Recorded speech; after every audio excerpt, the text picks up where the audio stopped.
What's up, everybody? Yesterday I put out a video on the new EX1 assault rifle that you get at tier 15 of the battle pass, and today we're talking about the RA225 SMG that you get at tier 31 of the battle pass. Not gonna waste your time. Unlike the EX1, this thing is absolutely meta. It's got as fast or faster time to kill than all the other meta SMGs that have been meta for seasons now in Vanguard. And it's got great movement speed. It's got like no recoil. There's two different mags to run depending on what you're playing that both give you a meta TTK, but this thing is absolutely a monster. If you just want the loadout, we're going to go and jump into that now, but then as usual after the loadout, I'm going to go over to sim.gg to show you why I think this thing is just so good. So let's go ahead and get into the loadout. Okay, and so you actually get this blueprint at one of the tiers of the battle pass before you unlock the gun, and I've just made a couple small changes to it. But it's pretty much meta. Time to kill wise, all that stuff, you do have the meta attachments. So it's recoil boosters always. You want to use the rapid barrel. Yeah, there's barrels that will give you recoil control, but you don't need it for this gun. And this is the only one that increases your fire rate, and it's absolutely worth it. The recoil's pretty easy to control in this gun, and it has an insane fire rate with this barrel. So you have the 12.5 inch barrel, gives you aim down sight speed, sprint to fire speed, aim walking speed, but it's not going to increase your time to kill, and it's a SMG that already has really good movement, so we're not worried about that. The Surge gives you bullet velocity, horizontal recoil control, and limb damage, but it hurts headshot and body damage, whereas you're going to be putting most of your shots, so we don't want that. The 18-inch needle gives you bullet velocity and horizontal recoil control, but it hurts ADS and hip fire accuracy, doesn't increase your time to kill. And the PAT gives you hip fire accuracy and recoil recovery, hurts your recoil control, doesn't help your time to kill. If you want to hip fire, it is one to consider, but I would definitely recommend the rapid. So from there, we go with the Strife Angled. You can do the Carver if you feel more comfortable with that, or the hand stop, depending on your preference. If you think the recoil is really manageable without any help, go with the SG98 Compact for the aim walking move speed to increase this already really good move speed gun. And then I mentioned there was two mags. You can run the 7.62 38 round mag. That is the best time to kill, but the 9mm 55 round drum is really close in time to kill. So if you feel more comfortable having the 17 more rounds, go for it. You do have a little less recoil and a little better movement speed on the 38 round mag as well. So it is the mag I recommend, but it is a little tough for trios and quads. From there, it's the optic of your choice, slate reflector, iron sights, whatever you like. The other change I need to make on the blueprint that I missed is taped. So you have recoil booster,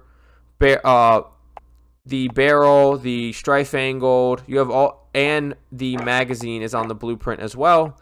So this blueprint, like I said, is already really good. And then I have taped grip on here, as I do with all my SMGs. Then I have the Valenta LDB stock, which really helps your movement speed a lot. Nothing else really helps your movement speed, I don't think, other than aim walking move speed with the tac stock. And the Moravik MB with the movement speed. And then the padded helps with sustained fire. But the LDB, I felt feels really good. The Moravik MB is also another decent option, especially if you're going to hip fire and you're going to have that hip fire barrel, because it gives you even better sprint to fire speed, but it gives you about the same movement speed. So it's just kind of preference there. And then I went momentum here. You can go vital here. I don't think you need it, and it's just going to add to the recoil, whereas momentum will give you some move speed after kills for when you're pushing those teams. Sleight of hand's also a decent option if you're going to be running the 38 round mag. So I really would go between momentum and sleight hand, but vital if that's what you want to go with. Steady's also a decent option as well for the ADS firing move speed. Spotter we don't really need for an SMG. Unmarked, you could just run subsonic instead of lengthened. And then quick as always.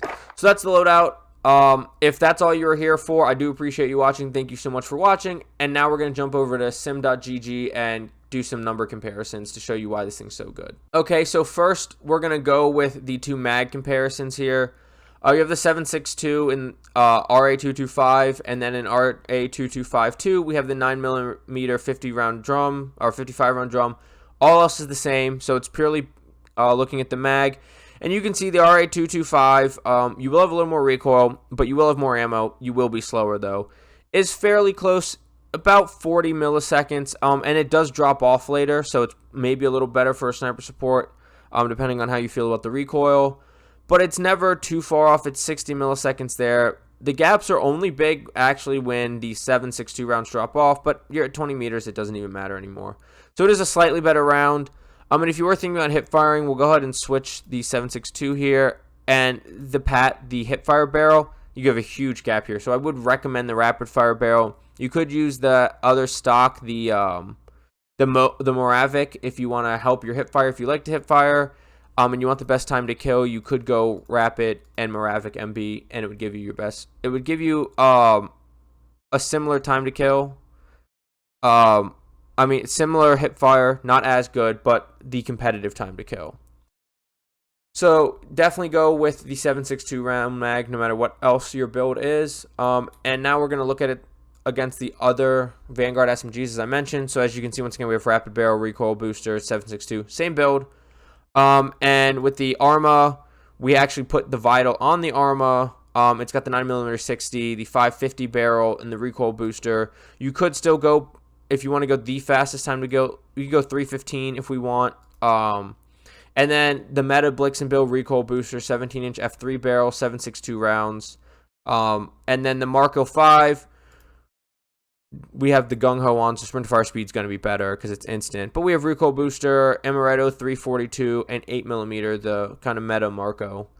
And so even with the fastest armor wearer time to kill, it's getting beat out actually by the Blixen just a little bit. But RA25 to the chest, go to the head. The RA25 is pretty much tied. I mean, we're talking 5 milliseconds. It's nothing. And then after it drops off, it's pretty much the best, except for this small little range here from 18 to 20 meters. And then it's the best. You look at neck shots, it's easily the best. Look at stomach shots, and it's just about the best. The Arma's barely beating it out. Same thing with arms, upper and lower. And then when you go scroll all the way down to some of the stats, the fire rate on the RA225 is the best fire rate. It's got an insane fire rate. Its muzzle velocity is the lowest, kind of by far, but when you're up close, that's not really that important. Its reload time is the best, especially because it's got a 36-round mag. ADS time is by far the best, and it's just overall a really good gun. Its drop time and raise time is a little bit slow, so is its sprint to fire time, but, I mean, its ADS time is the fastest. Its exit ADS time is tied for the fastest. And then where is movement speed? Movement speed. Is it not? Did they not actually put it on here? Sorry, I guess they don't have movement speed. Do they have the actual movement speed stats? I thought they did. I guess they don't. But its movement speed is nuts. It has ADS forward up here. There it is. Yeah, so its sprint speed is going to be 6.31 meters per second. Oh, that's the Marco, sorry. It has the best sprint speed, 7.16. Its tac sprint is 8.58 meters per second. It's better than the Armor Wearer, which has really good move speed. It's a decent amount better. It's better than the H4 Blixen's move speed, and it's definitely better than the Marco's move speed. So insane move speed, really good time to kill. It's the best time to kill, and low recoil. This thing is absolutely the meta. But, I mean, that's that. There's a lot of rambling. But I do appreciate you watching if you stuck all the way through the loadout, all through this rambling. But this thing is the best SMG. So please don't forget to like, subscribe, hit that notification bell. I'm going to be putting out a video on the EX1 as a sniper, testing out the DMR single fire conversion barrel, as well as the burst barrel and an SMG build. So you want to keep an eye out for that, as well as my loadout videos. And so I also have my Twitch link down below. I will be streaming probably tonight. I streamed last night. I've been streaming almost every night on Warzone again, trying out all these new guns. So check that out for yourself. I also have Instagram and TikTok linked down below. Post on those almost daily. And I have my Twitter link down below. It's less game related, but if you want to check it out, check it out. I will see you on Caldera, Rebirth Island, and Fortune's Keep. Get frying. Have a good day. Bye.